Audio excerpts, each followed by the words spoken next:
কেমন আছো তোমরা সবাই? আশা করছি সবাই ভালো আছো, সুস্থ আছো, আর আমরাও ভালো আছি। আমার আরও একটা নতুন ব্লগে তোমাদের সবাইকে স্বাগত জানাচ্ছি। তোমরা দেখছো Sangeeta kitchen with happy family. আজকে ভাবছো যে দিদিভাই কোথায় যাচ্ছে? আজকে যাচ্ছি দিদির বাড়ি। দিদির বাড়ি বলতে আমার হাজব্যান্ডের দিদির বাড়ি। তার কারণ হচ্ছে আজকে দিদির মেয়ের কথাবার্তা হচ্ছে, তো তার জন্যই যাচ্ছি। আর আমরা তো সকালবেলায় প্রচুর পরিমাণে ব্যস্ততার মধ্যে থাকি, তো তার জন্য আর সকাল থেকে যেতে পারিনি। আর আমিও ডিউটিতে চলে গেছিলাম, আর তোমাদের দাদাভাইও অফিস চলে গেছিলো, তো তার জন্য আর সকালে যেতে পারিনি।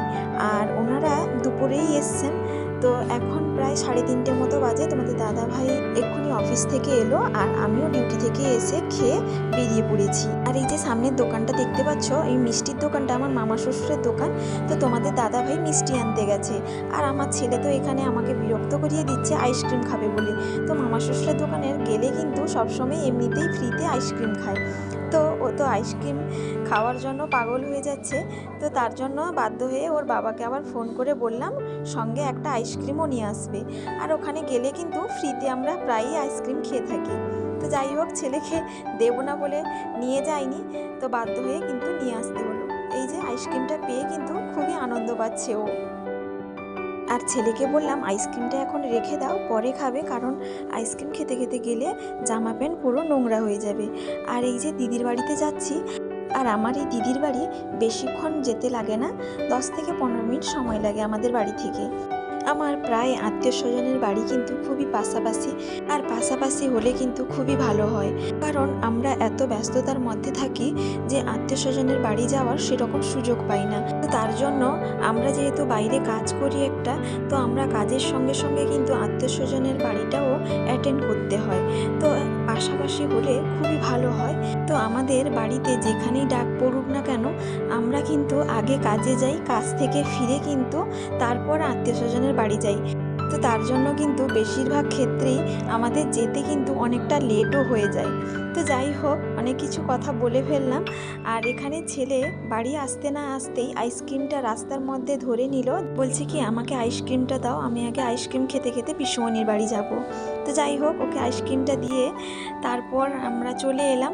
আর সামনেই ঢুকে দিদির হাতে মিষ্টিটা দিয়ে দিয়েছি। আর এখানে কিন্তু কথাবার্তা হচ্ছে। আর তোমাদের একটু এই রুমগুলো দেখিয়ে দিচ্ছি। এখানে 4টে রুম আছে, একটা ঘরে ঠাকুর রাখা আছে, আর 2টো রুমে ব্যবহার হয়। আর এখানে বাথরুমও আছে, আর একটা রুমও আছে এক্সট্রা, সেটা অ্যাকচুয়ালি এখানে ভাড়া দেওয়া হয়েছে। সেটা একজন লোক কিছু খাওয়ার জিনিসপত্র রাখেন, ফাস্টফুড। আর এখানে বেলকনিতে কোনো স্টিল দিয়ে ঘেরা নেই। তো সামনেই তো ছেলে চলে আসছে, কোথায় পড়ে টড়ে যাবে, তো তার জন্য হাতটা ধরে টেনে আনলাম। আর ও তো কোনো মতেই আমার হাতটা ধরবে না, তো তাকে বাধ্য হয়ে টেনে আবার দরজাটা ভালো করে লাগিয়ে দিচ্ছি, কারণ ছোট বাচ্চা পড়ে যেতে পারে, তো তার জন্য। আর এই যে ছোট্ট বাচ্চা মেয়েটাকে দেখতে পাচ্ছ, এ হচ্ছে আমার ননদের বড় মেয়ের মেয়ে। ও আমাদের সম্পর্কে নাতনি হয়, তো তার জন্য তার দাদু ভাই ওকে কোলে করে তুলে নিয়ে পালিয়ে যাচ্ছে, বলছে আমার ছোট্ট বউ। তো যাই হোক, আর এই হচ্ছে মেয়ে, মানে আমার দিদির মেয়ে, যার আজকে কথাবার্তা হচ্ছে, মানে যার জন্য এত কিছু আয়োজন হচ্ছে আজকে। তো সেই হচ্ছে এই। তো ও কথা বলে বলে যাচ্ছে তার মামার সঙ্গে যে ওকে যে দেখতে এসছে। তো ওনারা তো বেশিরভাগই বয়স্কজন এসছেন, তো ওনারা কিন্তু বলতে পারো জ্ঞানীগুণী লোক, তো আগেকার দিনে অনেক কিছু কথাবার্তা বলছেন, তো সেই কথাগুলোই আলোচনা হচ্ছিল। তো তারপর এখানে শাঁখ বাজানো হলো, কারণ লেখা আরম্ভ হবে, তো কাদের বাড়িতে কি দেওয়া হবে না দেওয়া হবে সেইগুলোই হচ্ছে। তো তারপর এখানে বসে একটু গল্প আড্ডা দিচ্ছিলাম। আর ছেলের কিন্তু এখনও আইসক্রিমটা খাওয়া হয়নি, আর আইসক্রিম খেতে খেতে মুখটা পুরো একেবারে ঘেঁটে ফেলেছে। তো তারপর ওনাদের জন্য এখানে ফল মিষ্টির ব্যবস্থা করা হচ্ছে, আমিও একটু হেল্প করছিলাম। আর যাকে দেখতে এসছে সেও একটু হেল্প করেছিল, কারণ সেরকম বেশি কেউ নেই, তো তার জন্য। আর আমি বললাম আমার বন্ধুদের একটু হাই করে দাও, যেহেতু তোমার বিয়ে, তোমাকে আগে লোক চিনবে, কারণ সামনেই তোমার বিয়ের ভিডিওগুলো ছাড়বো, তো তার জন্য বললাম। তো যাই হোক, এখানে নিচেও 2টো রুম আছে, আর সামনে মাঝ বরাবর সিঁড়ি আছে, আর এখানে বাথরুম আছে, আর পেছনের দিকে রান্নাঘর আছে। তো যাই হোক, তোমাদের সঙ্গে একটু শেয়ার করে নিলাম। আর তারপরে আমি একটু চা বসিয়েছিলাম, আর প্রথমে আমি লিকার চাটা করে নিচ্ছি। লিকার চাটা হয়ে গেছে, তারপর আমি দুধ চাটা বসাবো। আর তারপরই দুধ চা বসিয়েছিলাম, আর দুধ চায়ের মধ্যে একটুখানি কফি দিয়েছিলাম। তো টেস্টটা খুবই ভালো হয়েছে। তো অনেকেই বলছিলেন যে চাটা কে করেছে, চাটা খুব ভালো হয়েছে। আর যেহেতু আমি চা খাই তো তার জন্য টেস্টটাও একটু ভালো বুঝতে পারি, তো তার জন্য অনেকেই বলছিলেন যে চাটা ভালো হয়েছে। তো যাই হোক, আমিও লাস্টে একটু চা খেয়ে নিচ্ছি, যেহেতু চা খাওয়ার অভ্যেসটা আছে তো তার জন্য একটু চাও খেয়ে নিচ্ছি। তো তারপর ওনারা চলে যাবেন। আর এখানে আলতা পরিয়ে দিচ্ছেন। তো আগেকার দিনে লোকেরা কিন্তু বিয়ের সময় কথাবার্তা হয়ে গেলে আলতাটা পরাতেন এবং কাপড় দিয়ে বরণ করতেন।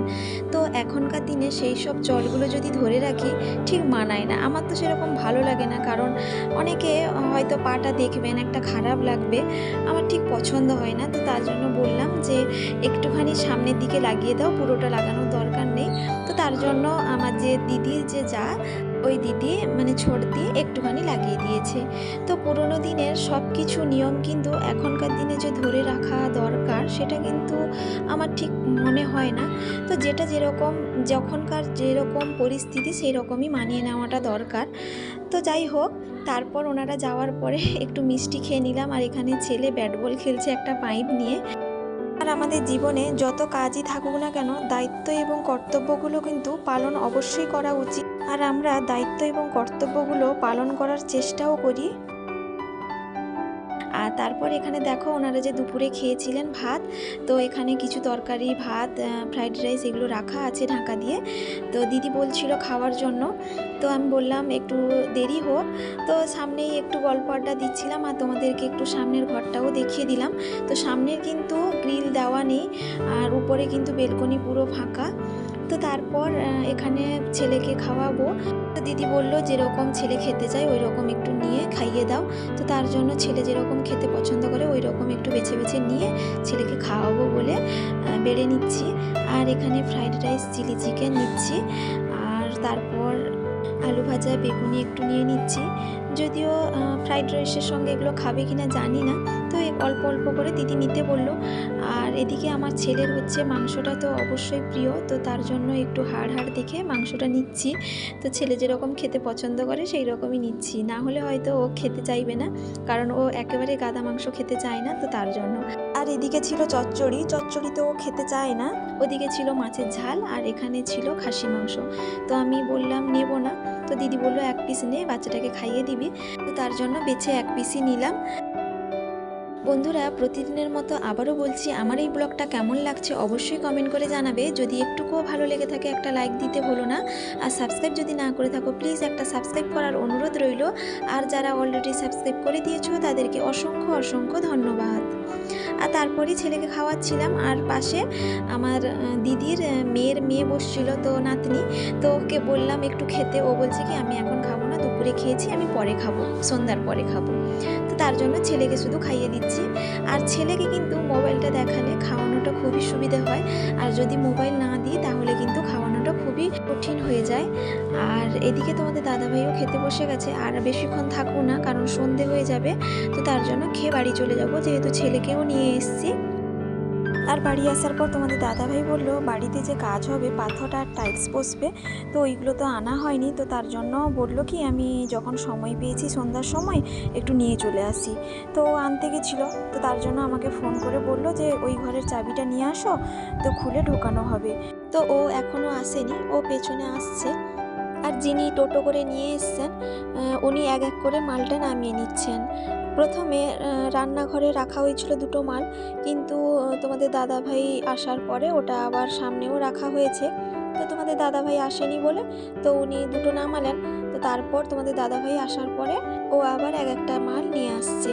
আর এদিকে সিঁড়িটা ছিল, তো ওটা আবার সরিয়ে দিল। আর এত ভারী ছিল মালগুলো, তো তোমাদের দাদাভাই দুটো করে আনতে পারছে না, একটা করে নিয়ে আসছে। আর উনি যে এসেছিলেন উনি কিন্তু দুটো করে আনছেন। আর প্রথমে যে রান্নাঘরে রাখা হয়েছিল ওই দুটো তোমাদের দাদাভাই আবার তুলে সামনের দিকে রাখছে, বলছে কি ওই দিকটা ফাঁকা থাক, এইখানে একসঙ্গে সব কিছু মাল গুছিয়ে রাখা হবে। তো তার জন্য তোমাদের দাদাভাই এক এক করে গুছিয়ে রাখলো। আর এই যে এদিকে সবগুলো মাল রাখা হয়ে গেছে। আর এই যে মালটা এসছে আজকে, এটা আমাদের বাথরুমে লাগানো হবে। এই ডিজাইনটাই আনা হয়েছে আমাদের বাড়িতে বাথরুমে লাগানোর জন্য। তো অনেকেই দেখি মাছ, পাথর, পাখি এইগুলোই লাগিয়ে থাকেন, কিন্তু আমাদের বাড়িতে তোমাদের দাদাভাই বললো একটু অন্যরকম লাগাবো।